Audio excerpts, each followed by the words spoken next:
Okay. Welcome back, everybody. Ravi de vous revoir tous et It's toutes. nice to stand in front of you again. We'll see how it goes. C'est un plaisir de nouveau I'm both, d'être ici devant vous. a parent of a kid with Je charge, suis à la and I'm fois a parent professional d'un enfant psychologist avec looking at charge et charge. je suis So I également got these two different psychologue things that professionnel really hold my qui interest. étudie le syndrome charge. Donc en fait, Professionally, it's je very much the m'intéresse behavioral issues. au syndrome But charge de personally, deux aspects. it's Tout very d'abord much the sur family l'aspect issues. comportemental, mais And so aussi I've been done some l'aspect research on familial. families, and I J'ai want to donc effectué énormément de recherches sur les familles et what I've learned. je voulais When I partager en first thought fait about certains a title for enseignements this que j'ai tirés de mes presentation, I was recherches avec thinking vous. Quand mothers, j'ai fathers, and siblings. pensé au titre de cette I had présentation, from j'ai pensé Wizard of à Oz, mère, if you've seen that père, movie, frère et and I sœur, imagine many of you et have. j'ai juste And pensé à oh mon Dorothy, Dieu, the Scarecrow, and Tin Man are walking down et j'ai the cette path image at night, and they're all du scared. Oh, magicien d'Oz lions avec and Dorothée, tigers and bears. le Oh lion, my. l'épouvantail et tout ça, It's ils ont supposed to tous be peur et funny, ils se disent oh mon Dieu, but c'est censé yeah, être drôle, it's mais a je ne way sais to pas si get it going. ça a fait son effet. Mais en tout cas, c'est So une mother façon de bears, briser la right? glace. We know about Alors, mother. les Maybe I don't mères, know, les but mother mères bears are ours, very protective of their cubs. elles sont And if très you're out in the protectrices en fait woods, de leurs oursons. certainly in North America, and Quand you encounter elles se trouvent dans cub le bois, bears, c'est en tout get cas away comme because ça the que mother's cela se not passe too far en away and Amérique she du will Nord. defend them. So, Et what do we quand know vous about trouvez un mothers? ourson, vous savez que la mère And n'est pas très loin actually, pour le in the défendre. area of disability, almost Dans le domaine everything du that we handicap, know is beaucoup de about choses, mothers, pratiquement tout ce because que l'on mothers sait are the d'ailleurs, people who actually porte fill sur out the les mères, questionnaires parce and qu'en do the fait, ce sont les interviews. mères qui remplissent les Um, formulaires, qui font les Fathers stay kind of entretiens, silent. et And are les there pères siblings? Yeah. deviennent un peu I secondaires. remember at a conference, it was one of Et the je me US rappelle, conferences when lors d'une conférence there aux was like an États-Unis, hour and a half in which parents could stand up il and y go to avait the donc microphone and une talk séance about their d'une heure et child. demie où les parents pouvaient Not prendre a le single micro father did pour that, parler de including me. leurs It enfants, was all mothers. et pas un seul père And in l'a talking fait, to fathers, y it's very compris often, moi-même. well, the mother knows this C'était stuff. I don't toutes really les know. mères. Et quand on pose les But questions, we'll get to souvent le fathers. père dit, eh So bien, let's start out with la mère, mothers. la And this maman, is elle just sait tout, truly moi, what's moi, been je ne sais thought pas de quoi about in il terms of s'agit. parents. But it's all, Donc, again, all based on mothers.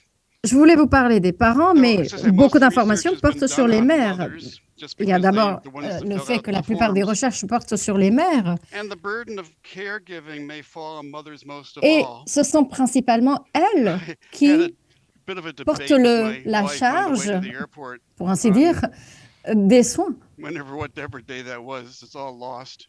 But the roles of mothers and fathers Et les rôles and des pères et des mothers mères tend to be very sont protective. très différents. I Les think mères more sont so than extrêmement fathers. protectrices, beaucoup plus que les pères But en tout that cas, will je certainly pense. vary from case to case, and Mais we bien could have a sûr, discussion tout of that. But dépend I des think the cas. burden of Nous care allons seems to pouvoir fall peut-être en mostly on the discuter, mothers, and mais je that's what we've pense kind of que learned over the years. le fardeau des But charges, parental des soins, roles may pardon, be more tombe well sur les mères. defined. Et parfois, Now, I think les in rôles parentaux sont modern society, mieux we try to définis, surtout dans la promote the société idea that moderne. mothers and fathers are equal On and essaie de they can all trouver do the same l'équilibre things entre les pères et and les share all the mères. duties. Les deux peuvent When it effectuer les comes to mêmes raising a kid with tâches, charge, partager les that's devoirs. complicated Mais pour ce qui est du because syndrome de there's charge, so many c'est très different kinds of things compliqué, that take puisqu'en a fait, il lot y of a skill. tellement d'aspects So in à my prendre en compte family, qui nécessitent des as I compétences said in my last spécifiques. presentation, I'm Dans ma very famille, comme regulated. je l'ai dit dans I mon like autre routine. présentation, My moi wife, j'aime not beaucoup so la much. routine. Et ma And mère, Jacob had to be ma fed every femme, 2 pardon, hours. c'était complètement le So contraire. I would Et say to Nancy, hey, I think it's been 2 hours. Did you je feed disais Jacob? Oh à no, I Nancy, forgot. Could Jacob you devait do être it? nourri toutes les Sure, 2 I'll heures. do it. Et en fait, 2 je hours demandais à later, hey Nancy, est-ce que Nancy, tu did as you nourri feed Jacob? Jacob? Oh Elle no, me I disait, oh forgot. non, Could moi you je do pensais it? que c'était toi Sure, qui le I'll do it. faisais. And I stopped Euh, asking. I just Et did puis it. moi, j'allais le faire. So Donc I took après, over au bout d'un the moment, j'ai feeding, arrêté the de poser la bathing, question. the Donc dressing, c'est moi qui getting me ready for chargeais school. de But l'alimenter, she de did l'habiller, de le the préparer pour medical l'école. stuff. Mais c'est elle qui s'est Because you send occupée me with des Jacob choses to the doctor, and I médicales. come back and she says, Si moi what j'allais did the chez doctor le say médecin about? avec Jacob et Nancy me demandait plus I tard think qu'est-ce you que le said médecin a that dit sur Tim. quelque chose, Yeah, well, et why did he prescribe this je medication? répondais, Jacob can't handle that medication. eh I bien, don't know. Well, Tim, didn't you? essayez ce I'm médicament, useless. peut-être. Right? Don't send me Voilà, to en fait, Jacob to moi the j'étais doctor's office because I inutile will dans des screw it rendez-vous up médicaux. inevitably. And she dealt with the school people. Et c'est elle So aussi qui s'est turns out you chargée have to de kind of parler, de train s'entretenir the avec le teacher personnel à l'école, and the speech avec les pathologist enseignants, avec and the l'orthophoniste, occupational therapist and physical avec therapist because they don't know what they're l'ergothérapeute. doing. So she would kind of organize all of Et that c'est elle stuff, qui which was really good. The only organisait time I had to deal with the toutes school leurs when the tâches. superintendent La seule had to fois be que j'ai eu addressed. And à then, well, gérer Tim, you go talk to l'école, the superintendent. c'est All quand je right. devais m'adresser au So I think directeur the de roles do l'école. become more well-defined just because Donc we don't oui, all have the les same rôles deviennent skills plus and définis there's puisqu'en fait, on n'a so pas much tous that les has mêmes to be done. compétences et il y a tellement de choses à prendre en charge. Mothers may experience the most guilt. I don't Les know. mères That's the old stuff. éprouvent I don't également know if that's true. I beaucoup think de fathers culpabilité. don't share Je the ne suis guilt that pas they sûre. feel, Alors, je pense but que les pères we'll get to that. n'expriment pas leur culpabilité, mais on va en reparler. All right. So some of the things that mothers are often doing is direct care, Alors, les dealing with the mères medical issues, fournissent très education souvent des issues, soins directs, gèrent les problèmes médicaux, les transition. Oh problèmes my goodness, éducatifs, problèmes de transitions. Some of you have transition. really young Ouh là là, la kids. transition. Have you Vous thought avez des about jeunes adulthood? enfants. Right? Est-ce que vous avez Some of you pensé à ces have enfants à l'âge survived all adulte? that early stuff and transitioned into Après avoir adult survécu services, tous which ces is problèmes à scary. l'âge d'enfance We et ensuite struggled devoir so gérer les much problèmes de with transition, school c'est issues tellement éprouvant. and dealing with the On a eu schools and the way tellement de schools can be difficultés par so rapport à la scolarité, rigid and la difficult to rigidité du handle. système But then we scolaire. got out of the school Et and said, puis, une fois wow, qu'on we était miss sorti the du système structure of the scolaire, school on and s'est the dit, oh là services that là, were available there because now we have disponible. Il fallait to tout find it for our retrouver kid. à l'âge There's adulte so pour many notre enfant transitions de during nouveau. life that the mothers tend to Les manage mères gèrent family management, également la the famille. need to protect, Elles ressentent ce and besoin de protéger yeah, les enfants may feel at fault, et which is peuvent se ironic. But sentir you know, when a coupables. pregnancy doesn't C'est go un peu right, the baby ironique, doesn't come out normal, puisque quand whatever vous avez that des means. problèmes de Mothers grossesse, tend to feel it was their quand fault les because bébés they arrivent et did qu'ils ne sont something. pas normaux, eh bien, So les did you take a mères pill se when you shouldn't sentent have taken? coupables You know, did you get qu'elles ont sick? fait quelque chose qu'elles ne Whatever. devaient pas faire, un It's your comprimé fault. qu'elles ne At least devaient that's pas the prendre, par presumption. exemple. Mais ça, c'est juste des idées reçues. So here's a email I got from a mother. Tonight I'm so Voici un very email que tired j'ai reçu of de being the sa person mère, figuring d'une out mère, what's pardon. going on. Ce soir, je suis It's tellement been a fatigué while d'être since I celle felt qui so essaie de tout isolated, comprendre. Ça faisait scared, longtemps que je on m'étais and on. Right isolé, now, it's as effrayé though constamment. nothing is enough to C'est comme really si help. rien en ce moment n'était I'm suffisant damn pour tired of vraiment this. m'aider. J'en I ai would like some vraiment marre help. de cela. Some J'aimerais help qu'on too. m'aide I need it now. aussi. My Et j'en daughter ai needs besoin it now. maintenant. Et ma fille en a besoin I maintenant. think all of us as parents have had those Et je crois que nous tous, moments nous parents, when it avons felt like aussi this is traversé just ce too type de much. moment How lorsqu'on do se I sentait possibly vraiment handle dépassé par everything la without help situation. from On ne savait me, pas let alone comment help from my tout child? gérer sans avoir aussi de l'aide pour soi-même, en Now, this plus was de the devoir view aider son about enfant. us, and mothers in particular, because we Donc studied ça, mothers c'est la back in perspective, 1973, so it's been a few la years. vision de nous, les parents, et surtout la vision des But this parents is a quote des from a mères, pardon, actual en research 1973.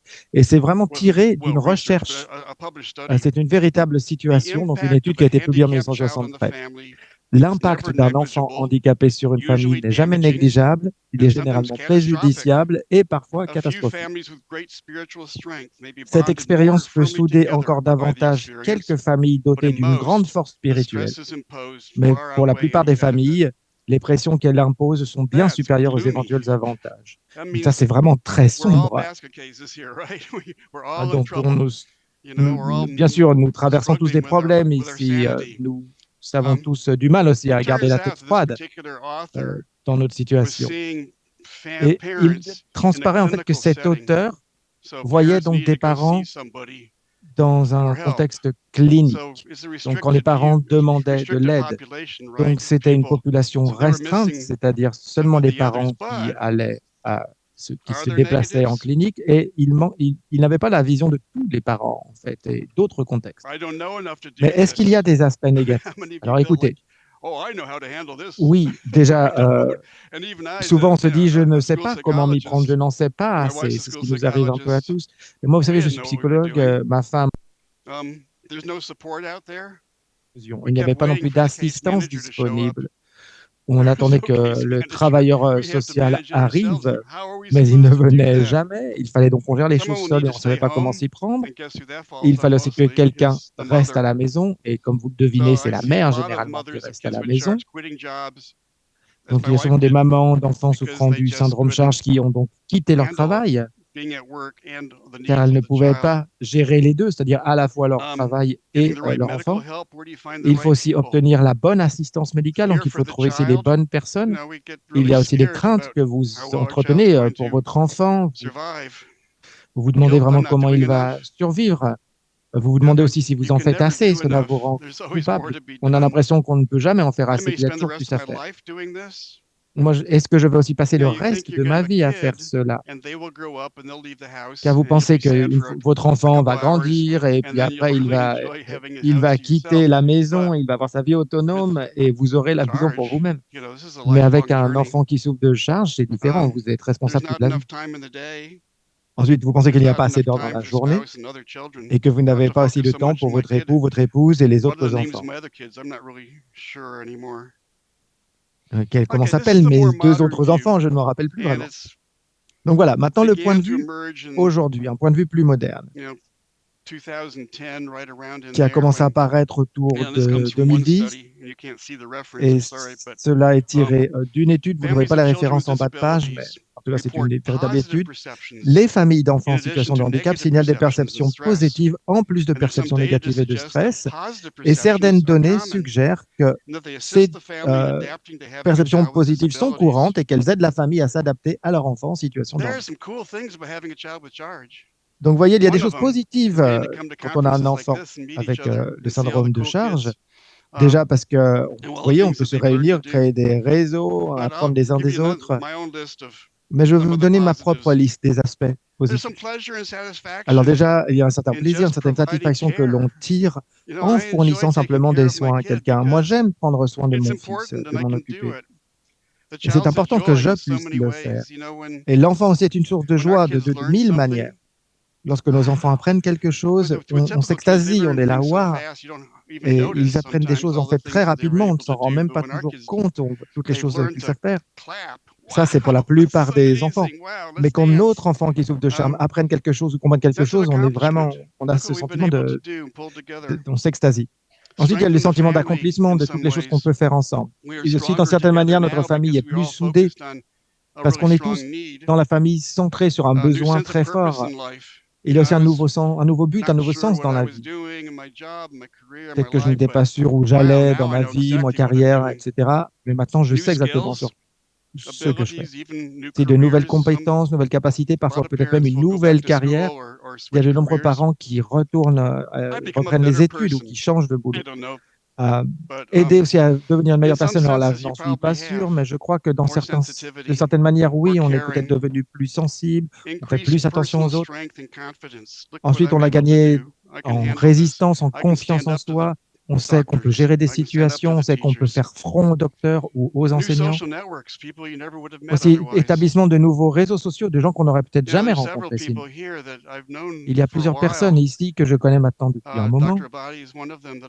La docteure le professeur Abadi, bien sûr, est l'une d'entre elles.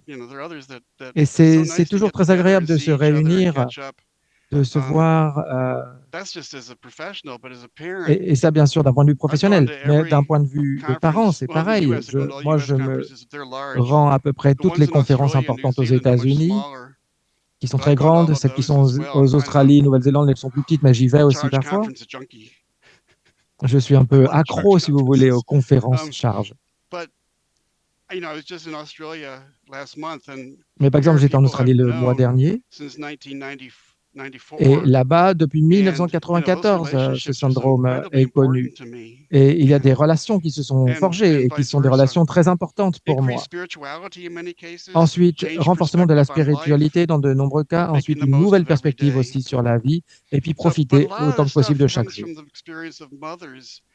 Mais tout cela vient très souvent de l'expérience des mères. Et les pères, eux, ont plutôt été ignorés. Donc ici, vous voyez un lion, je pense que cela a un peu du sens pour un père, en tout cas, je pense.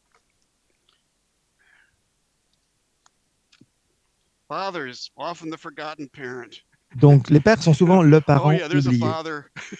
Du genre, oh oui, il y a un père ici. Mais il ne compte pas vraiment, il ne participe pas. Ou alors peut-être qu'ils le font, mais en tout cas, on les perçoit comme non participants. Je me rappelle être à Washington une fois, je devais m'entretenir avec des pères dans le public et je faisais tourner le micro. pour poser des questions. Et les mères étaient vraiment étonnées. Elles n'avaient aucune idée que les pères se sentaient, comme ils se sentaient qu'ils exprimaient. C'était surprenant de les voir exprimer leurs expériences. Parce qu'on avait l'impression que c'était les mères qui faisaient tout et que les pères ne ressentaient rien. C'est pour ça qu'ils ont été généralement ignorés par les chercheurs. Il y a aussi les pères, bien sûr, qui aident, et cela se sent vraiment mieux quand ils participent aux enfants, et cela aussi améliore la satisfaction maritale, bien sûr, parce que les mères sont contentes de voir que les pères participent. Et aussi, cela remplit leur besoin de se sentir utile, car c'est important de faire face à une situation d'écoute.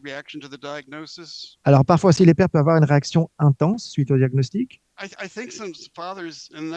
Et je pense que certains pères sont vraiment souvent préoccupés de leur descendance, qui va les succéder, donc que leur enfant ait des enfants et que ces enfants aient ensuite d'autres enfants.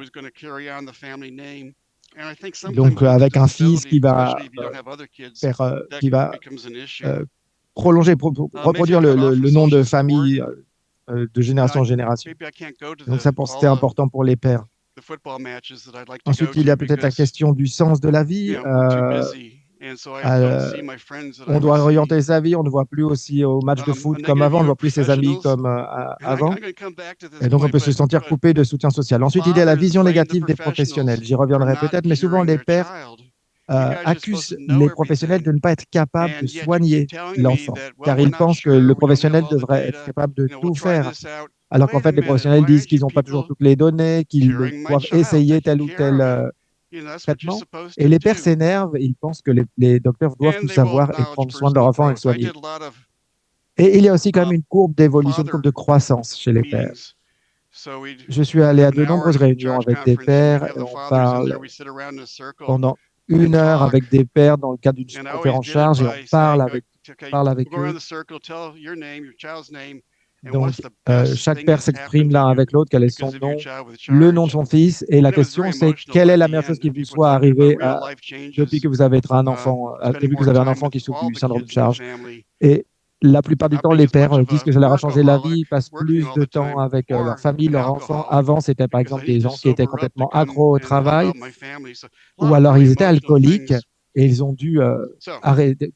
Enfin mettre fin à leur dépendance à l'alcool pour pouvoir s'occuper de leurs enfants. Des histoires très, très belles comme ça. Alors, pourquoi est-ce qu'on en sait si peu sur les enfants, sur les parents, pardon, sur les pères? Pourquoi est-ce qu'on en sait si peu sur les pères? Traditionnellement, les pères sont responsables de la discipline, des leçons de vie, alors que maintenant, ils s'occupent des soins, de prendre soin. C'est comme ça que généralement les hommes se socialisent, et c'était aussi le cas dans ma famille, c'était le cas pour de nombreux hommes ici. C'est-à-dire que le père est chargé de la discipline ou de la vie, mais ce n'est pas le père qui intervient directement au quotidien prendre soin de l'enfant. Et aussi tout le monde supposait, enfin en tout cas les chercheurs, tous les chercheurs supposaient que les pères en fait avaient les mêmes perspectives, les mêmes pensées, les mêmes opinions, préoccupations que les mères, alors que ce n'est pas forcément vrai. Donc voilà, c'est une de mes étudiantes, Chantal Johnson. On a fait une étude avec elle, donc une étude qui portait sur 93 pères. Alors je ne vais pas vous donner toute la ventilation de la répartition des pères en fonction des catégories socio-professionnelles. Ce n'est pas très intéressant, mais vous voyez ici les réponses qu'on a eues.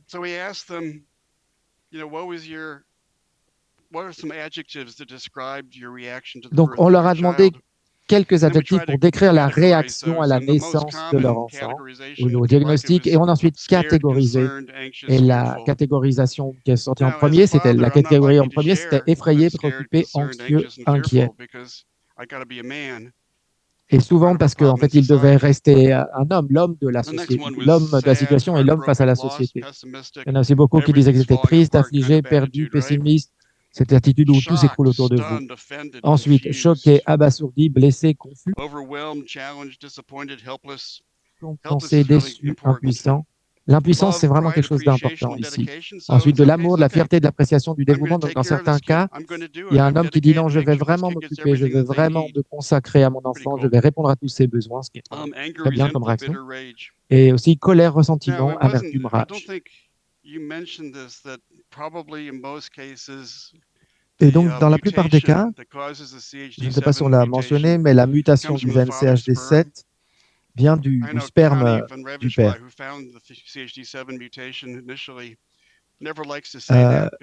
Mais les pères n'aiment pas entendre cela, ça les met souvent en colère. Même moi, et en fait, les pères se sentent coupables, ils pensent que c'est leur faute. Mais en fait, ce n'est pas du tout de leur faute, c'est une mutation spontanée, ce n'est pas quelque chose dont ils auront hérité même. C'est juste une mutation qui se produit. Vous savez, par exemple, les femmes, elles ont un certain nombre d'ovaires et voilà, c'est tout. Mais nous avons le spermatozoïde qui se reproduisent tout au long de notre vie. Et donc, il se reproduit encore. Et quand il y a un tel niveau de reproduction, il y a parfois des erreurs de copie, de photocopie. C'est comme si vous preniez un document et vous en faites une copie et ensuite, avec cette copie, vous allez encore la photocopier. Peut-être qu'il y aura parfois, le document sera mal orienté ou il y aura des petites erreurs comme ça. Et c'est ce qu'il se passe. Et comme l'a dit le docteur Abadi, nous avons probablement tous des mutations d'un type ou d'un autre sans qu'elles soient forcément visibles. Et la plupart de ces mutations n'ont aucune conséquence. Mais par contre, certaines, si, ont des conséquences. Et ce n'est pas du tout notre faute, ce n'est rien que l'on fait soi-même. C'est le processus naturel de la reproduction du sperme. Nous savions déjà depuis un moment que l'âge moyen des pères qui ont des enfants avec charge était un peu plus élevé que la moyenne. Ce n'est pas toujours le cas, mais en moyenne, moi par exemple, j'étais un père plus âgé, arrive à d'autres pères aussi, c'est parce que notre sperme s'est déjà reproduit de nombreuses fois et qu'il y a de plus en plus d'erreurs de copie. La première fois que j'étais à une conférence, moi j'ai été surpris d'apprendre cela, mais j'ai trouvé que c'était vraiment très drôle aussi que en fait cela vient du père. Parce que moi j'étais vraiment préoccupé de ce que ma femme aurait pu faire et en fait, ce n'est pas du tout de sa faute. C'était en fait, ça venait de moi. Je trouvais ça que c'était vraiment drôle quelque part. Et donc, je m'excuse si jamais j'ai fait du mal au père ici, si je vous ai blessé. Je m'excuse. Vous ne l'avez pas fait de manière délibérée. Ce sont des choses qui arrivent malheureusement. Vous n'avez aucun pouvoir là-dessus. Et voilà, vous avez un enfant qui souffre du syndrome de Charge, ça s'est simplement produit comme ça. En tout cas, je sais qu'il y a beaucoup de pères qui ne sont pas forcément conscients de tout cela, donc je voulais insister sur ce point.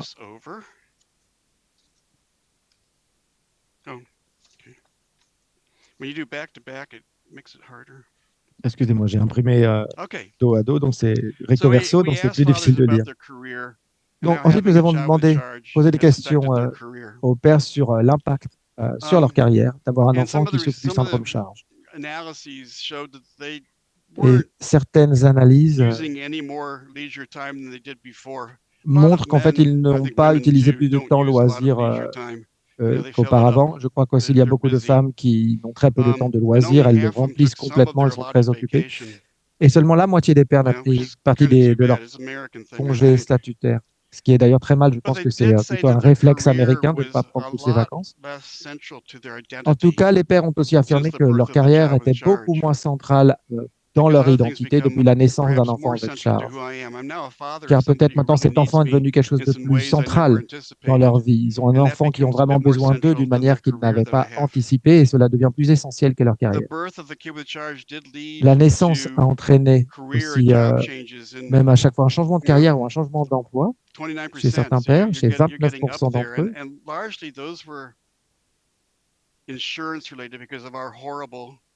Et principalement, cela aussi est lié à des questions d'assurance, puisque nous avons ce système d'assurance médicale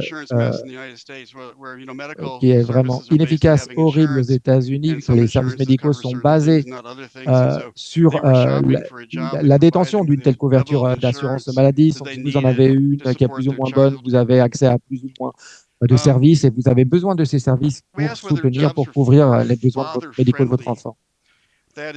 Nous avons aussi demandé alors, aux pères s'ils pensaient que leur emploi leur donnait la souplesse dont ils avaient besoin, si jamais ils avaient besoin de rentrer chez eux en urgence pour s'occuper de leur enfant. Par exemple, moi, j'ai de la chance d'être professeur à l'université Et la chose que j'ai vraiment exigé, c'est de pouvoir quitter mes classes. La seule exigence que j'ai, c'est de pouvoir donner mes cours. Mais sinon, tout le reste du temps, je peux rentrer chez moi comme la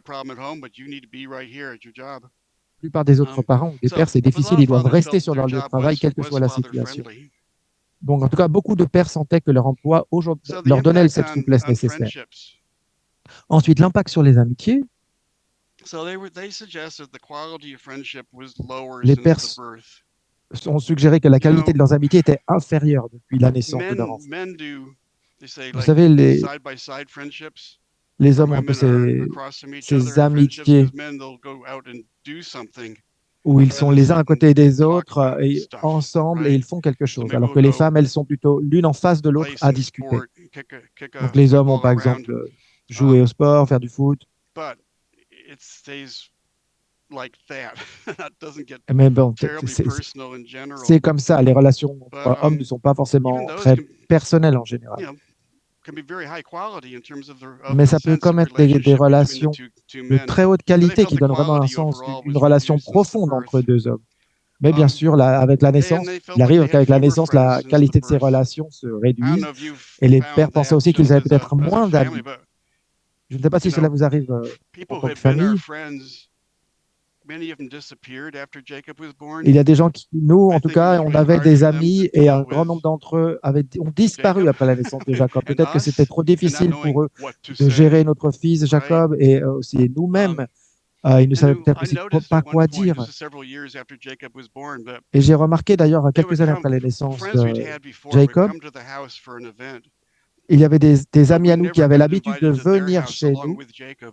On les invitait chez nous pour tel ou tel événement. Par contre, ils ne nous invitaient jamais chez eux avec Jacob. Ils nous invitaient seulement nous comme couple, mais ils n'invitaient jamais notre fils. Ils ne voulaient pas de notre fils chez eux. Ils avaient peut-être peur qu'il casse quelque chose. Je ne sais pas. Donc les pères étaient moins satisfaits avec le nombre d'amis depuis la naissance de leur enfant, mais aussi ils accordaient beaucoup moins d'importance avec le temps passé avec leurs copains. C'était devenu une priorité inférieure par rapport à leur vie d'avant, même si bien sûr les amitiés étaient importantes, mais ce degré d'importance avait quand même diminué. Donc en général, les pères ne souhaitaient pas avoir plus d'amis et même leurs amis d'avant ne leur manquaient pas forcément vraiment. Ils pensaient juste qu'il y avait un changement dans leur vie et que de toute façon, ils avaient moins besoin de ces amitiés. Okay. J'essaie de m'assurer que mon texte correspond bien à la diapositive. Alors, nous avons utilisé cette échelle qu'on appelle l'échelle de soutien actif des pères face à la maladie, qui a été élaborée pour les pères qui ont des enfants souffrant de problèmes médicaux sévères, de handicap, mais pas forcément en charge en particulier. Mais en tout cas, cette échelle fonctionne bien et je crois que c'était intéressant d'utiliser. Nous l'avons appliquée 2 fois. D'abord avec une liste de tâches que la famille doit réaliser. Et donc, les pères doivent cocher toutes les tâches qu'ils font eux-mêmes, c'est-à-dire pour montrer comment ils contribuent aux activités familiales. Et ensuite, nous l'avons fait une deuxième fois où on leur a demandé quel est votre degré d'utilité pour la famille de remplir telle ou telle tâche. Ce n'est pas seulement de faire certaines tâches, mais c'est aussi à quel point elles sont utiles. Donc là, vous avez d'abord les tâches les plus souvent réalisées par les pères, donc reconnaître et répondre aux symptômes de l'enfant, renoncer au sommeil si la pathologie de l'enfant nécessite, s'occuper de l'enfant pour permettre à son épouse de sortir, assister aux rendez-vous médicaux de l'enfant et récompenser ou féliciter l'enfant quand il coopère avec le traitement. Il est même possible d'obtenir une note totale pour noter la participation des pères aux besoins de la famille. Et le score général pour nos pères était presque identique au score des pères qui ont été utilisés pour les autres études. Il n'y avait pas vraiment de différence dans les apports des pères, leur degré de participation aux tâches quotidiennes. Maintenant, si on passe donc à deuxième questionnaire, deuxième notation sur cette échelle, ici c'était donc les 5 tâches percevaient comme étant les plus utiles pour aider la famille. Et donc, c'était des tâches assez semblables, donc s'occuper de l'enfant pour permettre à son épouse de sortir, se charger des tâches ménagères pour que l'épouse ait plus de temps pour s'occuper des aspects médicaux, participer à des activités de loisirs avec l'enfant, assister aux rendez-vous médicaux de l'enfant et reconnaître et répondre au syndrome de l'enfant. Dans ce cas, la note totale était bien inférieure aux notes que l'on voit dans d'autres groupes de pères qui ont été aussi étudiés. Donc en fait, ça veut dire qu'ils ne se sentent pas très utiles en tant que pères par rapport à d'autres pères avec d'autres enfants souffrant de conditions différentes. Donc je crois que les pères, ils essayent de faire ce qu'ils peuvent, ce qui peut-être ce qu'ils savent faire, mais ils ne sont pas sûrs en tout cas de pouvoir aider. Ils souhaiteraient en tout cas en faire plus et apporter davantage d'aide. Et je crois que cela est aussi lié à la complication, à quel point c'est complexe de s'occuper d'un enfant souffrant du syndrome Charge. Il y a tellement de choses qu'il faut gérer, l'aspect médical, le comportement, l'aspect sensoriel, etc., etc. Par exemple, les étudiants me disent toujours, si vous pouvez travailler avec Charge, et si vous le comprenez, alors vous pouvez travailler avec tous les autres types de handicap, car c'est vraiment celle qui est la plus difficile de tellement de manières. Il y avait aussi un échantillon de personnes, ce questionnaire donc, sur le sens de la vie. Donc l'échantillon, c'était plusieurs milliers de pères et de mères qui ont répondu, donc un questionnaire sur le sens de la vie, mais je me suis centré sur les données tirées des pères, puisque je m'attache ici aux pères.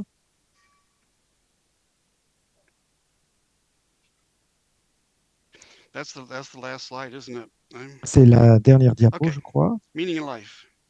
Et donc, questionnaire sur le sens de la vie. Donc, vous sentez-vous heureux, toutes choses prises en compte? Donc, quel est votre degré de bonheur par rapport à d'autres milliers de pères? Et donc, dans l'étude, les pères avec un enfant souffrant de Charge étaient sensiblement moins heureux. Mais en tout cas, il y a une différence entre la signification statistique et la différence significative. En tout cas, leur score était inférieur à l'échantillon national, mais pas si inférieur que ça quand même. Et je crois que c'est important à le garder à l'esprit. Il ne faut pas non plus exagérer l'importance de ces différences. Ensuite, quel est votre degré de satisfaction avec votre vie en ce moment, toutes choses prises en compte? Et là, une fois encore, ils étaient moins satisfaits, mais pas tant que ça non plus. Ensuite, à quelle fréquence pensez-vous au sens et au but de la vie? Et donc, ils y pensaient sensiblement moins. Mais en fait, je me suis dit, mais qui a le temps de penser au sens ou au but de la vie lorsque vous élevez un enfant avec Charge? Il y a tellement de choses auxquelles il faut s'occuper avant. C'est mon explication. Donc maintenant, ce sentiment d'impuissance, alors les pères sont généralement censés régler les choses. Quand on nous élève, nous les hommes, on nous explique qu'on est censé tout régler. Et je me rappelle que parfois, par exemple, mon père m'aidait à faire des choses que j'aurais dû faire. Ça m'aidait, mais je me sentais aussi un petit peu moins masculin. Donc, les hommes doivent savoir régler les choses. Et c'est pour ça qu'on se sent un peu impuissant. On est censé pouvoir s'assurer que tout fonctionne, qu'on résout tous les problèmes. Et avec Charge, malheureusement, on ne sait pas le faire. Et aussi, la famille peut requérir davantage d'attention. Alors même si la carrière, elle reste importante, elle est moins centrale, il est aussi toujours agréable de voir ses amis, mais là encore, c'est moins central. Et donc, il y a un impact sur le bonheur et sur la satisfaction de la vie, mais il n'y a pas vraiment de temps de se soucier, de se préoccuper du sens de la vie. Alors maintenant, passons aux frères et sœurs. J'essaie souvent les questions, on me pose toujours cette question. Comment les frères et les sœurs gèrent la situation s'ils ont un frère ou une sœur qui souffre du syndrome de Charge? Je crois qu'ici, il y a beaucoup d'idées reçues et aussi d'hypothèses, et je vais en partager avec vous. Alors, ce que nous savions déjà, c'est qu'on pense que les frères et sœurs, généralement, peuvent montrer davantage d'empathie. grâce, bien sûr, parce qu'ils prennent soin de leurs frères ou de leurs sœurs. Ils sont aussi peut-être plus susceptibles de s'orienter vers une carrière dans les services sociaux, donc travailleur social, un thérapeute, un enseignant, grâce à leur expérience avec leurs frères ou leurs sœurs. Ils se sentent aussi parfois embarrassés. Moi, Jacob a 4 frères et sœurs, 2 plus âgés et 2 plus jeunes. Et le plus âgé s'en tirait généralement vraiment bien, il me semblait. Mais une fois, nous sommes allés à un match de football.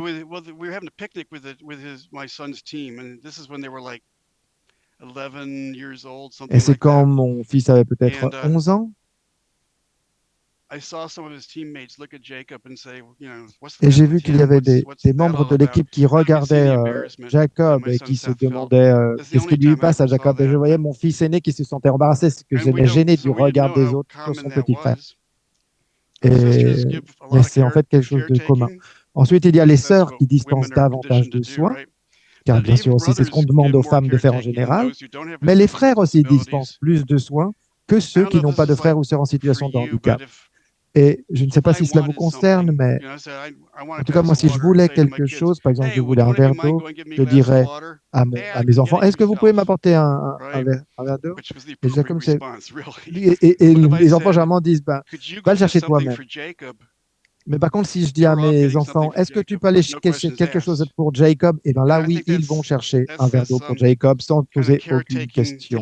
Et c'est là qu'on voit un peu cette tendance de soutien qui se développe chez les frères et sœurs. Et les frères aussi sont généralement plus susceptibles d'être fiers et de s'occuper d'un frère en situation de handicap. Et enfin, quelque chose de très important, parfois les frères et sœurs sont aussi réticents à ajouter au fardeau des tâches des parents. Et j'y ai pensé beaucoup, notamment... j'ai voulu faire une étude pour voir dans quelle mesure si les frères et sœurs qui ont répondu à notre questionnaire sont honnêtes. Et parce que je sais qu'il y avait une famille avec un enfant souffrant du syndrome de Charge.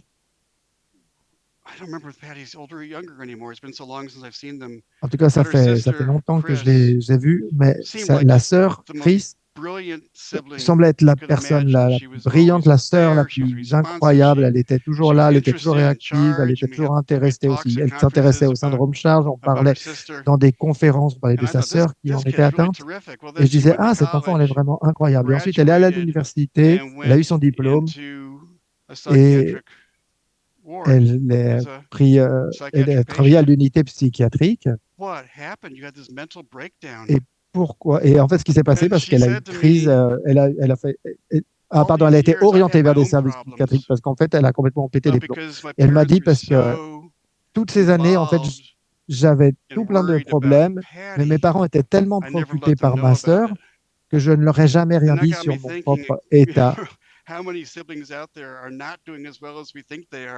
Et ça m'a fait réfléchir à tous ces frères et sœurs qui ne veulent pas rajouter au fardeau de la famille. Donc, comment résoudre ce problème? Eh bien, on essaye tout d'abord en leur posant des questions. On avait 29 participants, ce n'est pas un échantillon très important. J'aurais aimé avoir au moins le double. Et voilà, on a travaillé avec ceux que l'on a obtenus.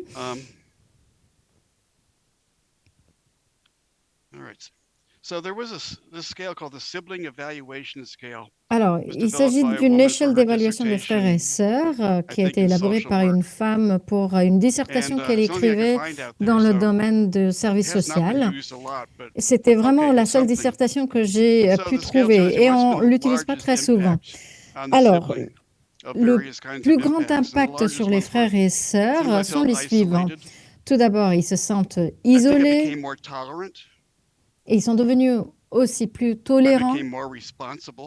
Ils disent également être devenus plus responsables. Ils cherchent également des informations exactes, notamment quand je ne savais pas sur des choses sur le syndrome de Charge, sur les besoins, etc. Et ils se préoccupent également de l'avenir de leurs frères et sœurs qui souffrent du syndrome de Charge.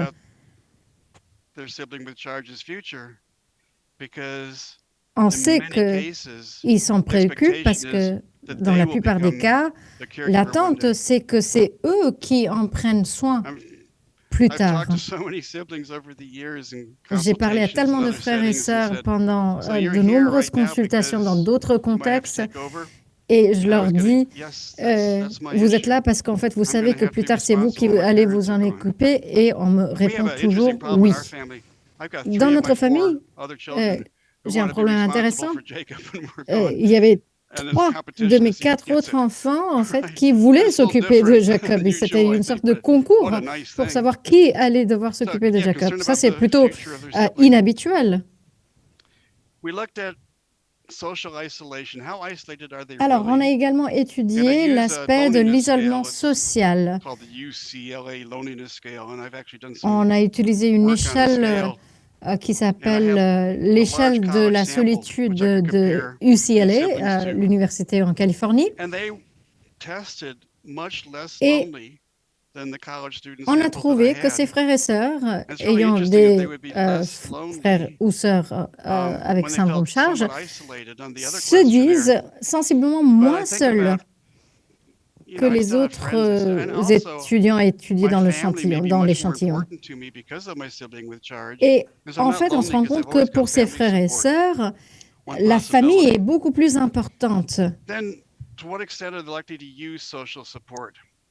Et on a étudié également la mesure dans laquelle ils avaient recours à l'assistance sociale,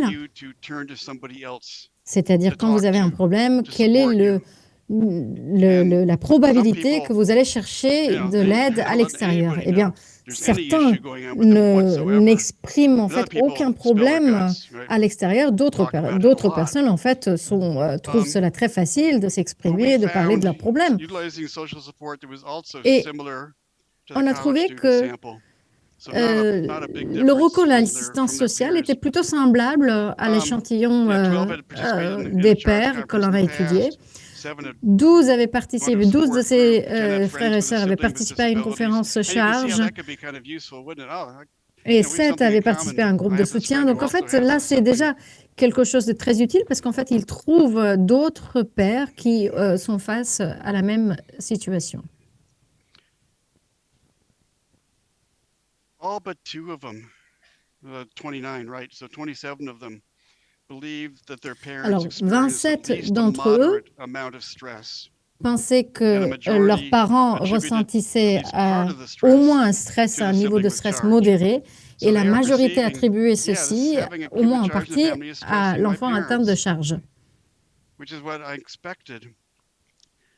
Et ça, c'est tout à fait en ligne avec les attentes. Mais en revanche, 21 d'entre eux ont exprimé leur désir d'éviter d'accentuer le stress de leurs parents. Je vous ai parlé de Patty et Chris. Chris qui a subi une sorte de problème psychologique qui a fini en hôpital psychiatrique. Et ça, c'est vraiment primordial. Et il faut, en tant que parents, nous soyons tout à fait attentifs à toute la fratrie. Mais parfois, il est vrai que nous n'avons pas souvent le temps de le faire. En ce qui concerne la robustesse du bon fonctionnement de la famille, eh bien, la moyenne était sensiblement inférieure à la norme. Donc peut-être que les familles qui font face au syndrome charge est un peu moins robuste que d'autres familles.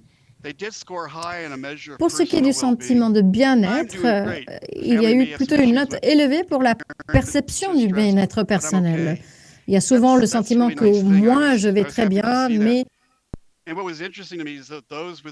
la famille font face à des situations exceptionnelles. Et ça, c'est plutôt une chose positive.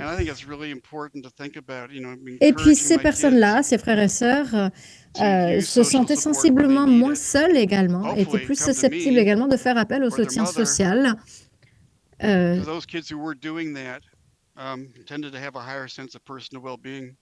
Et en effet, les enfants qui sont capables d'aller aborder leurs problèmes avec leur père ou leur mère sont plus susceptibles également de se sentir moins seuls et de se sentir bien sur le plan personnel.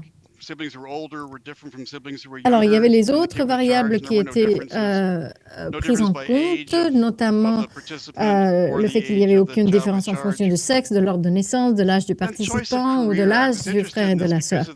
Pour ce qui est du choix de la carrière, alors c'est une question à laquelle je me suis intéressée parce que plus tôt, je vous ai parlé du fait que ces frères et sœurs se dirigeaient plus vers le milieu social.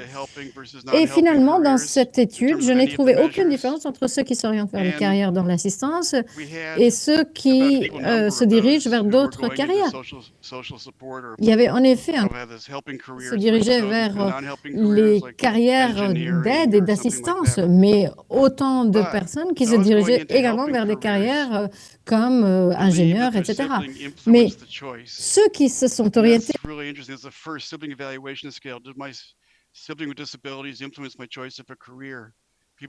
ce choix-là.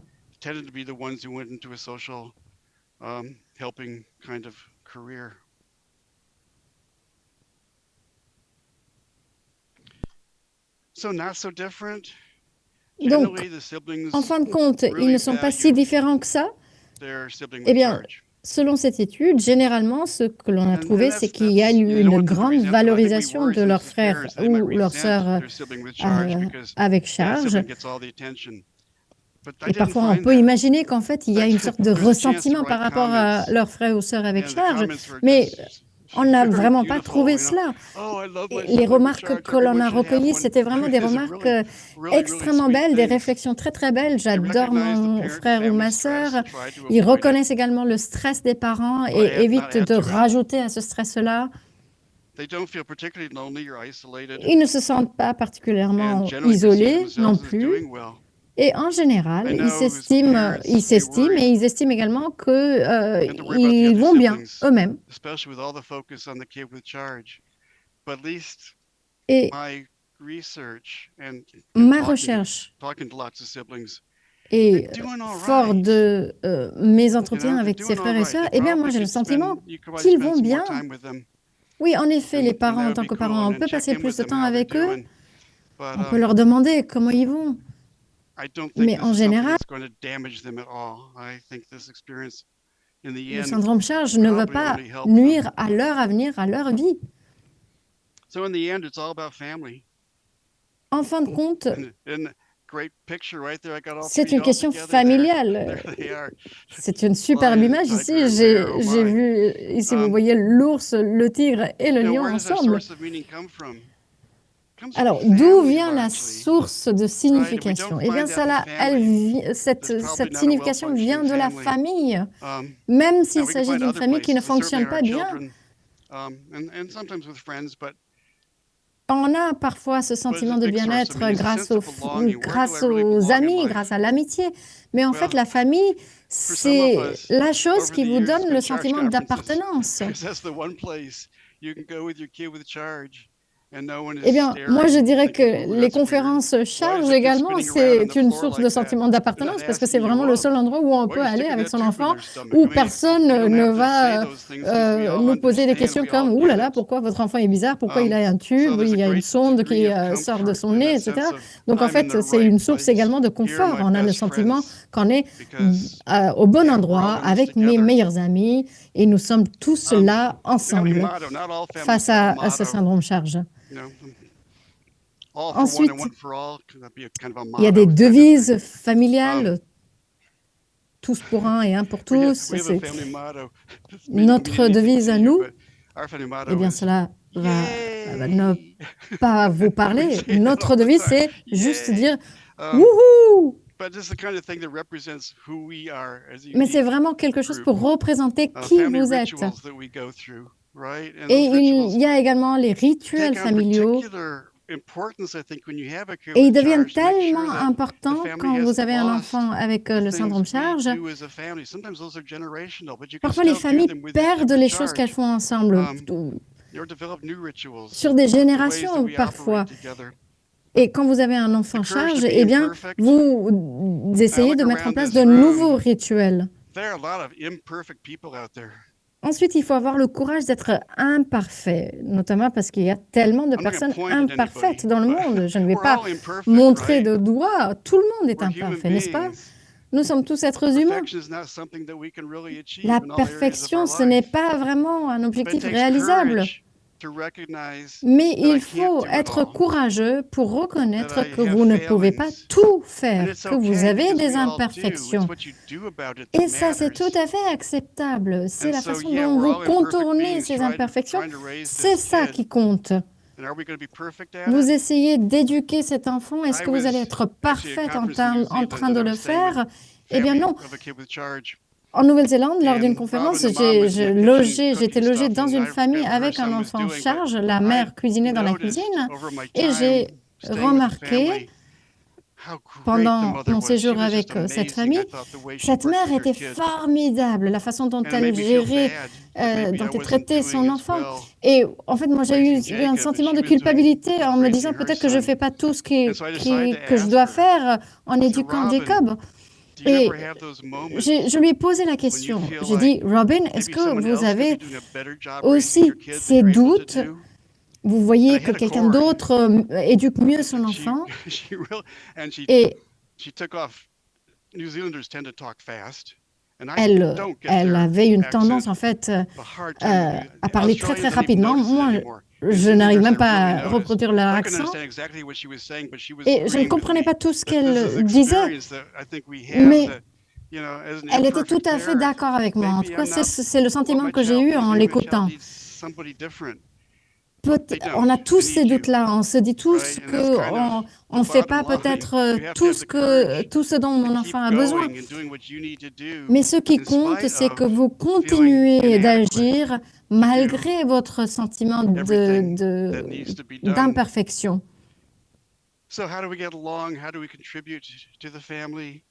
Comment bien s'entendre, comment contribuer à la famille, comment se définir dans la famille. En tant que famille, eh bien,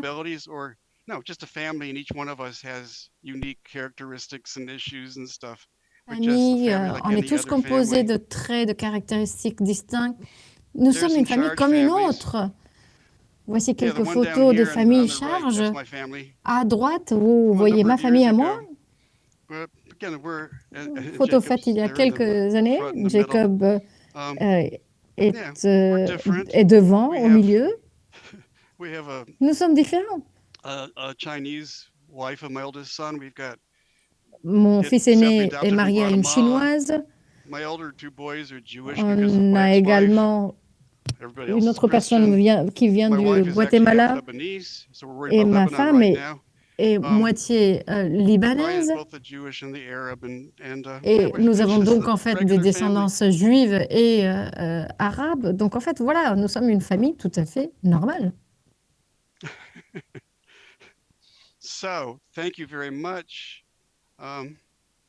Donc, il ne me reste plus qu'à vous remercier et je pense que nous avons quelques minutes pour des questions-réponses.